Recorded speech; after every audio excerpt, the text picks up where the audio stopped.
ઓમ નમો ભગવતે વાસુદેવ। જય શ્રી કૃષ્ણ। મિત્રો, શાસ્ત્રોમાં કહેવામાં આવ્યું છે કે જે મનુષ્ય શ્રદ્ધાથી ભગવદ્ ગીતા વાંચે છે અથવા સાંભળે છે તેને અસંખ્ય યજ્ઞો, તીર્થયાત્રા અને દાન જેટલું પુણ્ય ફળ મળે છે। ગીતા આપણને બતાવે છે કે જીવનમાં પોતાના કર્તવ્યને કેવી રીતે નિષ્ઠાથી કરવું જોઈએ। કોઈ પણ કામ કરતી વખતે ફળની આશા રાખ્યા વગર કર્મ કરવું એ શીખ મળે છે। ગીતા આપણને આત્મા અને પરમાત્મા વચ્ચેનો સંબંધ સમજાવે છે, જન્મ મરણના ચક્રમાંથી મુક્તિ તરફ દોરી જાય છે। ગીતા સાંભળવાથી જીવનના દુઃખો, સંકટો અને અવિશ્વાસ હળવા પડે છે, આત્માને શક્તિ અને ધૈર્ય મળે છે। આપણામાં ભક્તિ, વિનમ્રતા, ક્ષમા, દયા, પ્રેમ અને સત્ય જેવા ગુણો વિકસે છે અને આપણું જીવન શુદ્ધ અને પવિત્ર બને છે। ગીતા સાંભળવાથી હૃદયમાં ભગવાન પ્રત્યે અખંડ ભક્તિ જન્મે છે, ભગવાનના સાક્ષાત આશીર્વાદની અનુભૂતિ થાય છે। ગીતા એ મોક્ષ શાસ્ત્ર છે, જે શ્રદ્ધાથી સાંભળે છે તેને જીવનમાં મોક્ષ માર્ગ પ્રાપ્ત કરવો સરળ બને છે। તો આજે આપણે સૌ એક પવિત્ર અવસર પર મળ્યા છીએ। આજે છે પરિવર્તની એકાદશી। આ એકાદશીનો મહિમા અતિ વિશેષ છે, કારણ કે આજના દિવસે ભગવાન શ્રી હરિ વિષ્ણુ 4 માસની યોગ નિદ્રા દરમિયાન તેમનું પડખું ફરે છે, એટલે કે કરવટ બદલે છે। તેથી આજે કરેલું જપ, તપ, દાન કે ગીતા પાઠ અસંખ્ય ગણીને પુણ્ય ફળ આપે છે। આમ તો દરેક એકાદશીના દિવસે આપણે ભગવદ્ ગીતાના અધ્યાયનું શ્રવણ કરતા આવ્યા છીએ। ગઈ એકાદશીએ એટલે કે અજા એકાદશીના દિવસે આપણે સાંભળ્યો હતો ભગવદ્ ગીતાજીનો 11મો અધ્યાય, વિશ્વરૂપ દર્શન યોગ। ભગવદ્ ગીતા માત્ર એક ગ્રંથ નથી, પરંતુ જીવન જીવવાનો માર્ગદર્શક પ્રકાશ છે। તો આજે આપણે એવા જ માર્ગદર્શકથી આપણા જીવનમાં પ્રકાશ ફેલાવીશું। આજે આપણે ભગવદ્ ગીતાજીનો 12મો અધ્યાય સાંભળવા જઈ રહ્યા છીએ, જેનું નામ છે ભક્તિ યોગ। તે ગીતાના સૌથી હૃદયસ્પર્શી અધ્યાયોમાંનો એક છે। અહીં અર્જુન ભગવાન શ્રી કૃષ્ણને એક અતિ મહત્વપૂર્ણ પ્રશ્ન પૂછે છે કે યોગોમાં શ્રેષ્ઠ કોણ? તેઓ જે ભગવાનના સાકાર સ્વરૂપની ભક્તિ કરે છે કે પછી તે કે જે નિરાકાર બ્રહ્મની ઉપાસના કરે છે? આ પ્રશ્ન માત્ર અર્જુનનો નથી, પણ આપણામાંથી દરેકનો છે, કારણ કે ભક્તિનો સાચો અર્થ સમજવો અને કયા માર્ગે આગળ વધવું એ જાણવું એ દરેક આત્માની તરસ છે। આ અધ્યાયમાં ભગવાન શ્રી કૃષ્ણ ખૂબ જ સરળ શબ્દોમાં સમજાવે છે કે ભલે બંને માર્ગ મુક્તિ તરફ દોરી જાય છે, પરંતુ સાકાર સ્વરૂપમાં અનન્ય પ્રેમ ભક્તિ કરનાર ભક્તોને તેઓ સૌથી શ્રેષ્ઠ યોગી માને છે, કારણ કે નિરાકારનું ધ્યાન કરવું અતિ કઠિન છે, જ્યારે ભક્તિ, પ્રેમ અને સમર્પણથી કરવામાં આવે તો તે સરળ પણ છે અને સુખદ પણ। શ્રી કૃષ્ણ આગળ કહે છે કે ભક્તિ એ કોઈ અચાનક મળતી કૃપા નથી, પરંતુ નિયમિત સાધના, શ્રદ્ધા અને સમર્પણથી વિકસતી એક જીવન યાત્રા છે। આ ભક્તિ જીવને જન્મ મરણના ચક્રથી મુક્ત કરી દિવ્ય આનંદનો અનુભવ કરાવે છે। પ્રિય મિત્રો, અધ્યાય 12માં આપણે ભક્તિના વિવિધ સ્તરો વિશે શીખીશું કે કેવી રીતે મનને ભગવાનમાં લગાવવું, કેવી રીતે કર્મોને તેમને અર્પણ કરવા, અને જો એ પણ શક્ય ન હોય તો ઓછામાં ઓછું કર્મફળનો ત્યાગ કરી ભક્તિભાવ રાખવો। અંતે ભગવાન એવા ભક્તોના ગુણોનું વર્ણન કરે છે કે જે મનુષ્યો દયાળુ, ક્ષમાશીલ, સમદ્રષ્ટિ ધરાવતા અને હંમેશા ભગવાનના સ્મરણમાં રહેતા હોય છે, તેઓ તેમને અત્યંત પ્રિય છે। તો મિત્રો, આજના આ પવિત્ર પરિવર્તની એકાદશીના દિવસે આવો આપણે સૌ સાથે મળીને અધ્યાય 12નો પાઠ સાંભળીએ અને ભગવાનની ભક્તિનો સાચો માર્ગ સમજીએ। તમને વિનંતી છે કે આ વિડીયોને તમે અંત સુધી જુઓ, કેમ કે દરેક શ્લોકનો દરેક અર્થ તમારા હૃદયમાં નવી ઉર્જા અને જીવનમાં નવી દિશા લાવશે। તો ચાલો મનને એકાગ્ર કરીએ, શ્રદ્ધાભાવથી શ્રી કૃષ્ણના આ દિવ્ય ઉપદેશનું શ્રવણ કરીએ આ અધ્યાય ખૂબ જ મહત્વનો છે, કારણ કે અહીં શ્રી કૃષ્ણ સાપ કહે છે કે બધા સાધનો અને બધા માર્ગોમાંથી ભક્તિનો માર્ગ સૌથી શ્રેષ્ઠ છે. અધ્યાયની શરૂઆતમાં અર્જુન ભગવાનને એક પ્રશ્ન પૂછે છે કે હે કૃષ્ણ, એવા લોકમાં કોણ શ્રેષ્ઠ છે? એ કે જે તમારા સાકાર સ્વરૂપમાં ભક્તિ કરે છે, કે પછી એ કે જે લોકો નિરાકાર બ્રહ્મનું ધ્યાન કરે છે? આ સાંભળી શ્રી કૃષ્ણ ઉત્તર આપે છે કે બંને માર્ગ સાચા છે અને બંને ભગવાનના ચરણોમાં લઈ જાય છે, પરંતુ જે ભક્તો તેમના સાકાર સ્વરૂપની ઉપાસના કરે છે, જે પોતાના મન બુદ્ધિ તેમને સમર્પિત કરે છે, તેઓને તેઓ સૌથી શ્રેષ્ઠ યોગી માને છે. કૃષ્ણ સમજાવે છે કે સાકાર સ્વરૂપમાં ભક્તિ કરવી માણસ માટે સરળ છે, કારણ કે મનુષ્યની બુદ્ધિ માટે કોઈ દ્રશ્ય સ્વરૂપ પર ધ્યાન કરવું સહેલું છે અને નિરાકાર બ્રહ્મનું ધ્યાન કરવું અત્યંત મુશ્કેલ છે. સામાન્ય માણસ માટે એ માર્ગ બહુ કઠિન બની જાય છે. તેથી જે ભક્તો ભગવાનના સાકાર સ્વરૂપને માને છે, તેમના માટે આ માર્ગ વધારે સરળ છે. તેઓ ભગવાનમાં ચિત્ત લગાવીને પોતાના બધા કર્મો તેમને અર્પણ કરીને જન્મ મરણના બંધનમાંથી મુક્તિ મેળવી શકે છે. શ્રી કૃષ્ણ અર્જુનને કહે છે કે અર્જુન, તું મનને મારા ઉપર સ્થિર કર, બુદ્ધિ મને સમર્પિત કર. આમ કરવાથી તું નિશ્ચિતપણે મને પ્રાપ્ત કરીશ.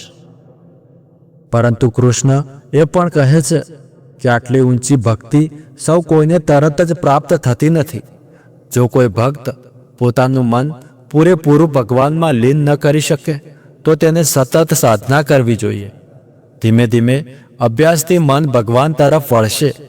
જો સાધના કરવી પણ મુશ્કેલ લાગે તો ભગવાનની પ્રસન્નતા માટે ભક્તિયુક્ત કર્તવ્ય કર્મો કરવાના, એટલે ભગવાનની સેવા, દાન, પૂજા, પ્રાર્થના, જપ, ભજન વગેરે કરવાના.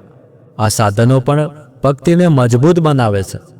અને જો એ પણ શક્ય ન હોય તો ઓછામાં ઓછું કર્મોના ફળનો ત્યાગ કરવો, એટલે પોતાના કામના પરિણામનો સ્વાર્થ છોડીને ભગવાનને અર્પણ કરવો.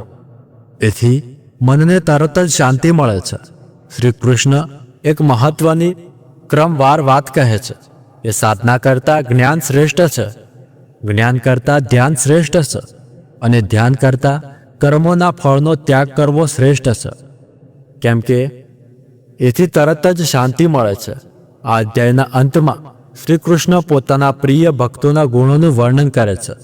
તેઓ કહે છે કે ભગવાનને એવો ભક્ત અતિ પ્રિય છે જે સર્વ પ્રાણીઓ પ્રત્યે દ્વેષ રાખતો નથી, જે સૌનો મિત્ર બને છે, કરુણાવાન છે, જે અહંકાર મુક્ત છે, જે સુખ દુઃખમાં સમ છે, ક્ષમાશીલ છે, મન અને ઇન્દ્રિયોને કાબૂમાં રાખે છે, હંમેશા સંતોષ રાખે છે, જે મક્કમ મનથી ભગવાનને સમર્પિત છે, અને જે ભય તથા ક્રોધથી મુક્ત છે.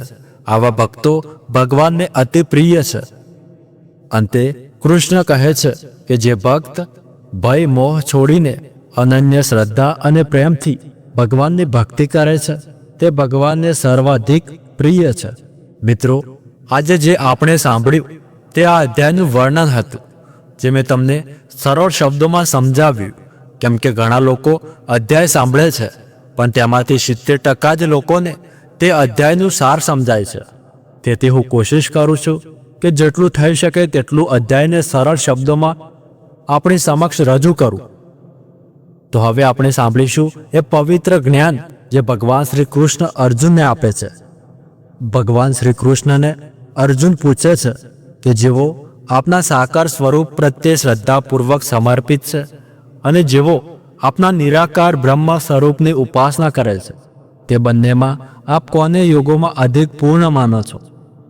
આ સાંભળી પૂર્ણ પુરુષોત્તમ ભગવાન બોલ્યા કે જેઓ તેમનું મન મારામાં સ્થિર કરે છે અને સદા દ્રઢ શ્રદ્ધાપૂર્ણ મારામાં પરાયણ રહે છે, હું તેમને શ્રેષ્ઠતમ યોગી માનું છું. પરંતુ જે લોકો તેમની ઇન્દ્રિયોને સંયમિત કરીને તથા સર્વત્ર સમદર્શી બનીને પૂર્ણ સત્યના નિરાકાર બ્રહ્મની ઉપાસના કરે છે, કે જે અવિનાશી, અપ્રકટ, સર્વવ્યાપક, અચિંત્ય, અપરિવર્તનીય, શાશ્વત તથા અવિચળ છે, તેવા લોકો પણ અન્ય જીવોના કલ્યાણમાં પરાયણ રહીને મને પ્રાપ્ત કરે છે. જે લોકોના મન ભગવાનના અપ્રકટ પાસા પ્રત્યે આસક્ત હોય છે તેમના માટે ભગવદ અનુભૂતિનો માર્ગ કષ્ટોથી પૂર્ણ હોય છે. દેહધારી મનુષ્યો માટે અપ્રકટની ઉપાસના કરવી અત્યંત કઠિન છે, પરંતુ જેઓ તેમના સર્વ કર્મો મને સમર્પિત કરીને મને પરમ લક્ષ્ય માનીને મારી ભક્તિ કરે છે તથા અનન્ય ભક્તિ દ્વારા મારું ધ્યાન કરે છે, હે પાર્થ, હું તેમને જન્મ અને મૃત્યુના ચક્રમાંથી શીઘ્રતાથી મુક્ત કરું છું, કારણ કે તેમની ચેતના મારી સાથે એક થઈ જાય છે.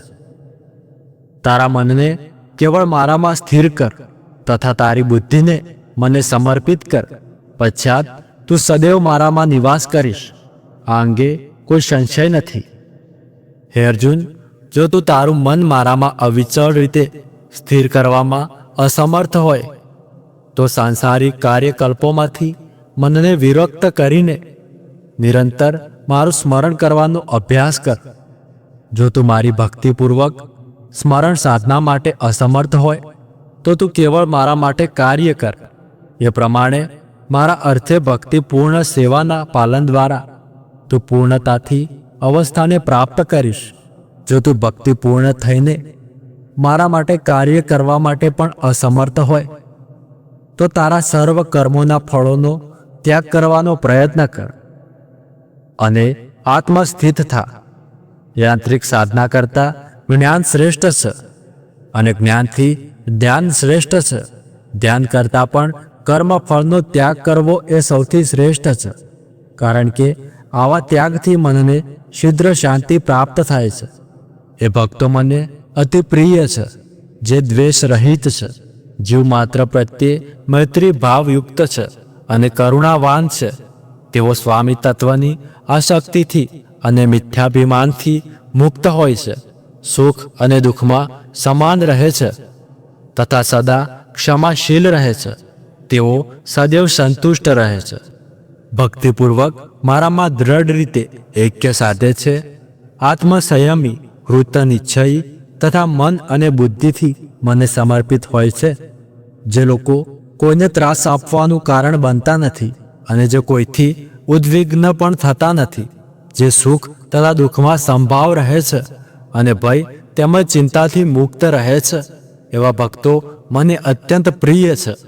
જેઓ સંસારી પ્રલોભનો પ્રત્યે ઉદાસીન છે, આંતરિક અને બાહ્ય રીતે શુદ્ધ, નિપુણ, ચિંતામુક્ત, કષ્ટમુક્ત તથા સર્વ પ્રયત્નોમાં સ્વાસ્થ રહિત છે, એવા મારા ભક્તો મને અત્યંત પ્રિય છે. જે આહિક સુખથી હર્ષ પામતો નથી કે સાંસારિક દુઃખમાં નિરાશ થતો નથી, જે હાનિ માટે શોક કરતો નથી કે કંઈ મેળવવા માટે લાલચ રાખતો નથી, જે શુભ તથા અશુભ બંને કર્મોનો ત્યાગ કરે છે, એવા મનુષ્ય જે ભક્તિથી પરિપૂર્ણ છે, તેઓ મને અત્યંત પ્રિય છે. જે લોકો મિત્ર અને શત્રુ પ્રત્યે સમાન રહે છે, સન્માન તથા અપમાનમાં, ઠંડી અને ગરમીમાં, સુખ અને દુઃખમાં સંભાવયુક્ત રહે છે તથા કુસંગથી સદા અળગો રહે છે, જે પ્રશંસા તથા નિંદાને એક સમાન સ્વીકારે છે, જે મૌન ચિંતનમાં લીન રહે છે, જીવનમાં જે કંઈક પ્રાપ્ત થાય તેનાથી સંતુષ્ટ રહે છે, નિવાસ સ્થાન પ્રત્યે આસક્તિ રહિત છે, જેની મતિ દ્રઢપણે મારામાં સ્થિર છે તથા જેઓ મારી ભક્તિથી પરિપૂર્ણ છે, તેવા મનુષ્યો મને અત્યંત પ્રિય છે. જે અહીં પ્રગટ આ અમૃતરૂપી જ્ઞાનનું સન્માન કરે છે, મારામાં શ્રદ્ધા ધરાવે છે, મને પરમ લક્ષ્ય માનીને તે ઉદ્દેશથી મારી ભક્તિમાં પરાયણ રહે છે, તેઓ મને અત્યંત પ્રિય છે. શ્રોતાગણ, આ રીતે ભગવદ્ ગીતાનો અધ્યાય 12 ભક્તિ યોગ પૂર્ણ થયો. આ અધ્યાયમાં શ્રી કૃષ્ણએ અર્જુનને સમજાવ્યું કે ભક્તિનો માર્ગ સર્વોચ્ચ છે. ભગવાન પ્રત્યેનો પ્રેમ, શ્રદ્ધા અને સમર્પણ જ જીવનને સફળ બનાવે છે. જે ભક્ત મન, બુદ્ધિ અને કર્મ બધું ભગવાનને સમર્પિત કરે છે, તે ભગવાનને અત્યંત પ્રિય બને છે. આ અધ્યાય સાંભળવાથી મનમાં ભક્તિની ભાવના વધે છે, દુઃખો દૂર થાય છે અને જીવનમાં શાંતિ મળે છે. ભગવદ્ ગીતાના દરેક શ્લોકમાં અનંત જ્ઞાન છુપાયેલું છે જે આપણા જીવનને પ્રકાશિત કરે છે. આપ સૌએ શ્રદ્ધાપૂર્વક આ અધ્યાય સાંભળ્યો એ બદલ હૃદયપૂર્વક તમારો આભાર. જો આપને આ વિડીયો ગમ્યો હોય તો કૃપા કરીને લાઈક કરો, શેર અને સબસ્ક્રાઇબ કરવાનું ભૂલશો નહીં, જેથી વધુમાં વધુ લોકો સુધી ભગવદ્ ગીતાનું જ્ઞાન પહોંચે. તો ચાલો અંતે સૌ મળીને એક પ્રાર્થના કરીએ કે હે કૃષ્ણ, અમને આપની ભક્તિ માર્ગ પર અડગ રાખજો. અમારું મન હંમેશા આપના ચરણોમાં સ્થિત રહે એવી પ્રાર્થના. જય શ્રી કૃષ્ણ. તો મિત્રો, મળીએ આગળના વિડીયોમાં. ત્યાર સુધી ધન્યવાદ.